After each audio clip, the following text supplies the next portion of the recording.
Hi there, I'm Paul Rissmann. I'm a composer, and I've got a confession to make. If you've been listening to my music for Wonderland or Through the Looking Glass, then I need to tell you something. My music wasn't just inspired by Lewis Carroll's brilliant books and John Tenniel's quirky illustrations. I also took inspiration from two other people. Now, you may have already met Professor Kira Vaklovic on this website. Together, we explored the archives of the British Library in London. We were looking for any piece of music we could find about Alice or her adventures. What we hoped to uncover was music written around the same time as the books were published. And that's because we wanted to know what Alice would have sounded like in the Victorian era. You know how pop music today sounds different from the pop music your parents grew up with? Well, imagine what pop music sounded like 150 years ago.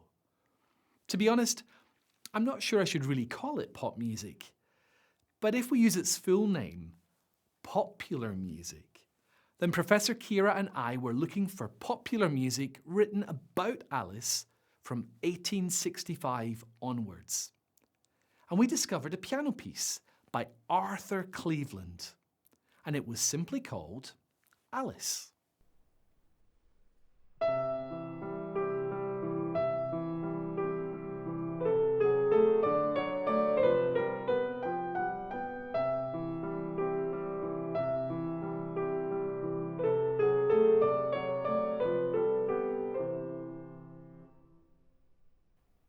Sounds nice, doesn't it? The thing is, nowadays, that music sounds a bit too nice. And if you've ever read either of Lewis Carroll's books, nice is not really a word you'd associate with Alice. Brave, yes. Foolish, perhaps. Confident, absolutely. So I set out to transform Arthur's piano music and give it a bit of a modern makeover. Let me show you how I did that. I took all these notes from Arthur Cleveland's score.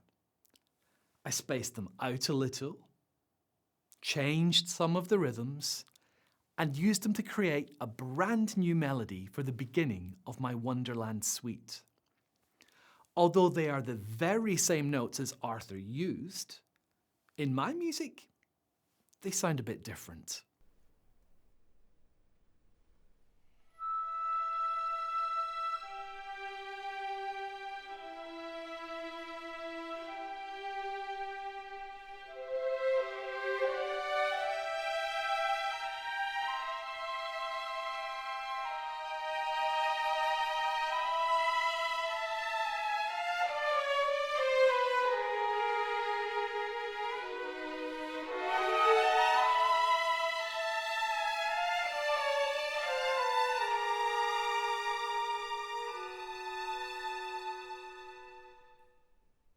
And then later on, when we meet the Queen of Hearts, I took these notes from the gentle piano piece and turned them into something totally terrifying.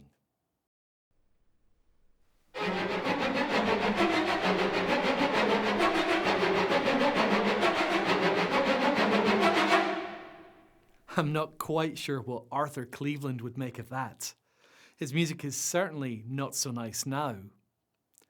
Just as Alice transforms throughout her adventures in Wonderland, I wanted to find different ways to remix this old Victorian piano piece in my new orchestral score. And I did that in my Through the Looking Glass suite as well. We found one other piece in the British Library. This one was called To the Looking Glass World, and it was written by William Boyd. Here's how it sounds.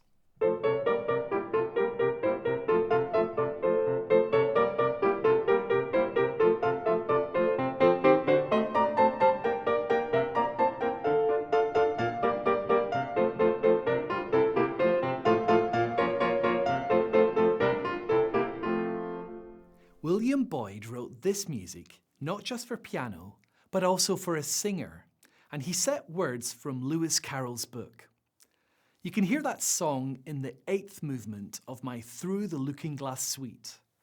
But the thing is, the words William chose were from a scene where Alice walks nervously into a big hall. She has no idea what's going to happen, but it certainly doesn't feel good. And so I wanted to find a way to make William's very jolly tune sound frightened. Here's how I did that.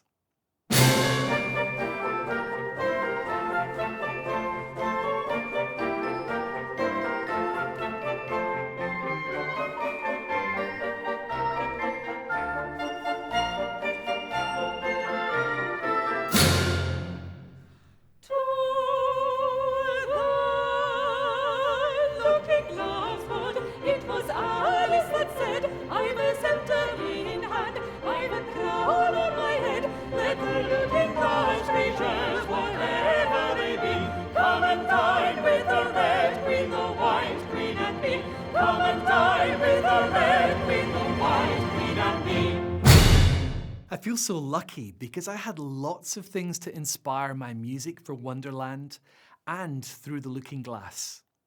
Of course, the biggest influence was Lewis Carroll's groundbreaking books, but the two old pieces of music that we discovered in the British Library also helped me create these orchestral suites. So I guess you could say I wrote new music about old books using old tunes to make music that I hoped sounds brand new. Does that make sense, or am I starting to sound like one of Lewis Carroll's crazy characters? So I really hope you enjoy listening to, and if you like, singing along with my music for Wonderland and Looking Glass, played by the amazing musicians of the London Symphony Orchestra. Have fun.